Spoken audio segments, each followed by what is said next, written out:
semuanya, selamat datang di obrolan singkat kita hari ini. Saya Nabila Poetondari dan dalam beberapa menit ke depan kita akan membahas sebuah ancaman medis yang telah merampas perhatian global, yaitu Candida auris. Mikroorganisme ini bukan hanya sekedar jamur biasa. Candida auris telah menjadi momok bagi fasilitas kesehatan di seluruh dunia.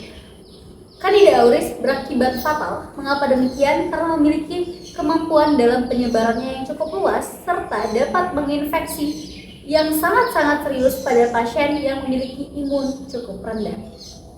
Bagaimana cara Candida auris ini menyebar? Apa itu Candida auris? Bagaimana karakteristik Candida auris dan bagaimana cara penanganannya, pencegahannya serta pengendaliannya? Mari kita jawab pertanyaan-pertanyaan ini dalam obrolan kita hari ini. Sebelumnya, saya juga bersama dengan rekan saya, mahasiswa biologi Universitas Sriwijaya. Boleh diperkenalkan terlebih dahulu? Oke, halo semua, aku Rafina ya. Di sini aku siap untuk membahas si jamur super ini. Hai, aku Cindy Damayanti dan aku jamin obrolan kita hari ini bakal seru banget. Salam kenal, saya Cindy Julianti, siap memberikan fakta-fakta menarik. Dan hai, aku Septi Kurnia Ardini. Kita lanjut aja yuk ke part selanjutnya. Perkenalan yang cukup menarik perhatian kita semua ya, bagi teman-teman semua. Candida auris ini dari berita-berita yang sudah beredar telah ditemukan pada 2009, saking lamanya ya, di Jepang. Namun dengan berjalannya waktu, Candida auris ini sudah sangat pesat dalam penyebarannya. Bahkan seluruh dunia sudah merasakan ancaman daripada jamur ini. Bagaimana dia bisa sangat cepat di dalam penyebarannya? Iya, betul sekali. Jadi Candida auris ini atau jamur ini pertama kali diisolasi dari saluran telinga pasien di Jepang pada tahun 2009, teman-teman. Nah, pada saat itu jamur ini telah menyebarkan ke lebih dari 35 negara di Asia, di benua. Salah satunya di Asia, Eropa, dan juga Amerika. Nah, penyebarannya juga sangat cepat karena disebabkan oleh kemampuan bertahannya di lingkungan rumah sakit dan juga menular antar pasien, teman-teman. Iya, betul seperti yang sudah rekan saya jelaskan. Yang membuat Candida auris ini menakutkan yaitu kemampuannya yang menyebabkan infeksi serius, terutama di rumah sakit. Dan lebih parahnya lagi, si jamur Candida auris ini itu kebal terhadap banyak obat anti jamur yang makin menjadi kesulitan untuk disembuhkan gitu.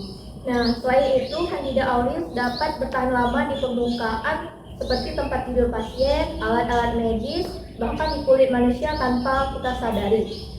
Ini berarti seseorang bisa menjadi pembawa tanpa sadar dan meningkatkan risiko penyebaran di fasilitas kesehatan. Oke, untuk masalah lainnya, untuk Candida auris sering salah didiagnosiskan karena kemiripannya dengan spesies Candida yang lainnya. Karena kita ketahui bahwa Candida memiliki keberagaman spesies yang unik. Lalu untuk metode identifikasi, laboratorium yang umum digunakan sering keliru untuk mengidentifikasi Candida auris ini sebagai spesies lain, membuat deteksi dan pengendalian patogen ini untuk sulit untuk dijangkau. Contoh kasus nyata terjadi di dua negara, teman-teman. Nah, terjadi di Amerika Serikat dan juga India. Untuk Amerika Serikat sendiri, pada tahun 2017, CDC menyatakan bahwasannya sejumlah besar kasus Candida auris teridentifikasi di dua kota, yaitu di New York dan juga New Jersey. Di beberapa rumah sakit, infeksi ini terus mengalami perkembangan menjadi candidemia.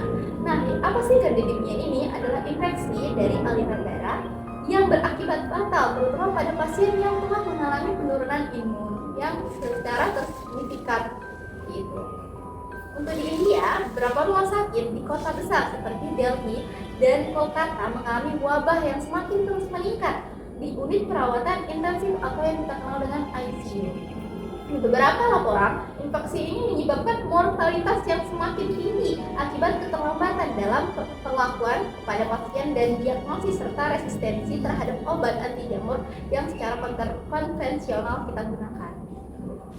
Dan tadi saya agak notice ya bagian salah mendiagnosis Candida auris tadi. Berarti akan ada beberapa jamur yang menyerupai dari Candida auris itu sendiri. Kalau boleh, saya ingin bertanya lebih lanjut lagi mengenai karakteristik morfologi atau ciri-ciri unik dari Candida auris itu sendiri, sehingga orang awam seperti saya itu sendiri bisa tahu, oh ini adalah jenis jamur Candida auris, seperti itu. Untuk secara morfologinya, Candida auris ini adalah ragi uniseluler yang berbentuk oval atau bulat kecil, di mana tidak seperti spesies Candida yang lain di umumnya. Nah, Candida auris ini tidak membentuk hifa yang sejati, yang merupakan struktur seperti benang yang biasa ditemukan pada jamur-jamur yang lain. Nah, jadi teman-teman, selain itu jamur ini juga memiliki kemampuan membentuk biofilm, yaitu lapisan pelindung yang membuatnya lebih tahan terhadap obat anti jamur dan desinfektan. Nah, biofilm ini juga berperan penting dalam ketahanannya di lingkungan rumah sakit dan juga kontribusi terhadap infeksi nosocomial. Nah, teman-teman perlu diketahui bahwasanya biofilm ini juga bertindak sebagai perisai yang membuat jamur lebih tahan lama terhadap obat anti jamur dan juga antigen desinfektannya tadi. Nah, yang merupakan salah satu alasan mengapa si infeksi kulit ini diberantas gitu. Baik, selanjutnya itu kayak menariknya juga dari jamur si Candida auris ini, dia itu punya kemampuan adaptasi terhadap suhu tubuh manusia dan lingkungan yang ekstrim, sehingga memudahkan si jamur tersebut tuh kolonisasinya di fasilitas kesehatan. Makanya banyak terdapat di fasilitas kesehatan di rumah sakit maupun klinik. Faktor perubahan lingkungan seperti perubahan pemanasan global itu diperkirakan turut berperan dalam penyebaran dan kekuatan dari jamur Candida auris ini. Infeksi Candida auris dapat sangat berbahaya. Jamur ini dapat menyebabkan infeksi aliran darah atau yang disebut candidemia, infeksi luka, dan juga infeksi pada telinga. Pada kasus yang lebih parah, infeksi dapat menyebar ke jantung, sistem saraf pusat, dan organ internal lainnya. Untuk gejalanya sering tidak spesifik antara demam dan menggigil yang tidak baik. Meskipun sudah diberikan pengaplikasian antibiotik pada pasien, ini membuat diagnosisnya semakin sulit karena gejala tersebut mirip dengan penyakit yang lain yang terinfeksi antara bakteri dengan jamur. Itu. Nah, yang mengkhawatirkan tingkat kematian akibat infeksi jamur ini cukup tinggi, terutama pada pasien dengan kondisi medis yang mendasarinya atau sistem imunnya yang lemah. Bahkan banyak pasien yang terinfeksi harus dirawat di unit perawatan intensif atau ICU.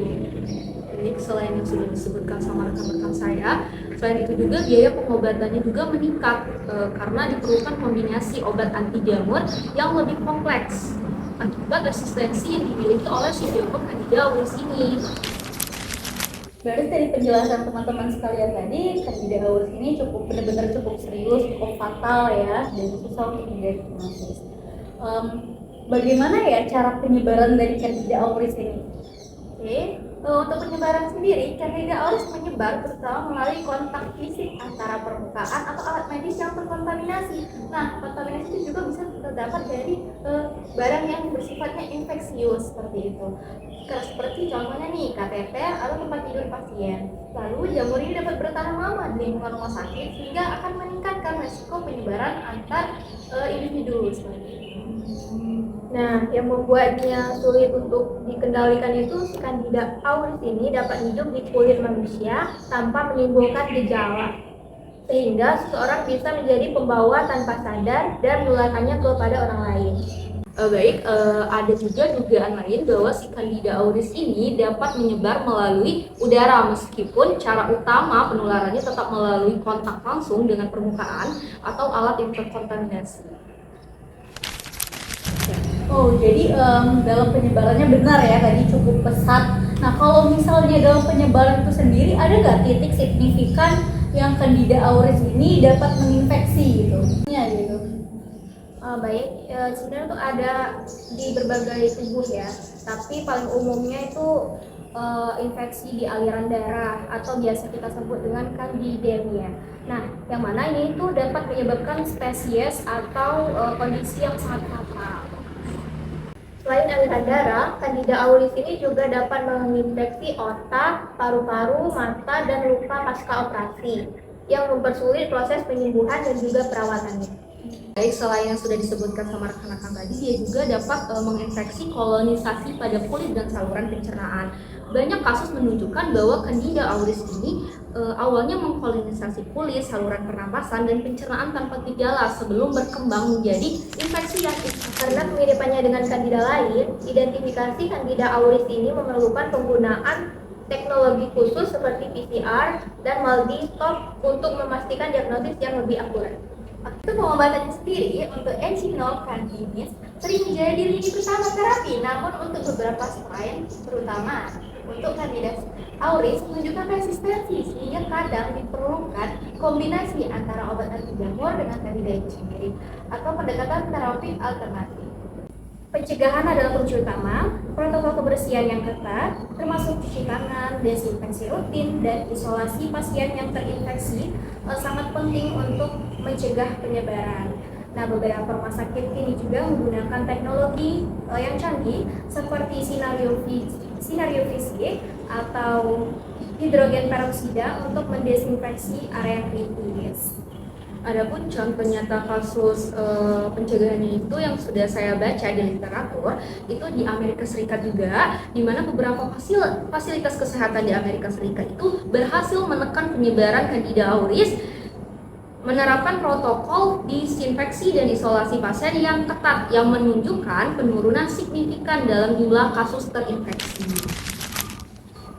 Dapat saya simpulkan dari obrolan kita pada hari ini, yaitu Candida auris merupakan jamur yang sangat berbahaya, sangat mengancam dikarenakan resistensi terhadap obat, penyebarannya yang cukup besar, serta juga jamur ini ada kemiripan dengan jamur-jamur Candida yang lain sehingga untuk sulit untuk didiagnosis seperti itu. Lalu pentingnya juga mengenai diagnosisnya tadi, karena sulit kita juga memerlukan PCR dan Marlborough. Lalu tadi di bagian pengobatan itu ada obat jamur yang dialternatifkan yaitu dengan terapi teotropik pokoknya terapi signifikan ya. Lalu juga ada protokol kesehatan yang memang harusnya kita terapkan dan harusnya rumah sakit juga sudah menerapkan itu untuk mencegah terjadinya infeksi jamur. Lalu ada juga penekanan yang sudah dilakukan tadi kan oleh salah satu rumah sakit yang ada di Amerika Serikat. Baik, mungkin itu saja obrolan kita hari ini. Semoga kita semua dalam keadaan yang sehat dan jauh dari infeksi jamur Candida auris. Baik, itu saja obrolan singkat yang kami lakukan pada hari ini membahas mengenai Candida auris. Mohon maaf bila ada salah kata. Kepada Allah saya mohon ampun. Saya undur diri. Wabillahi taufiq wal hidayah. Wassalamualaikum warahmatullahi wabarakatuh.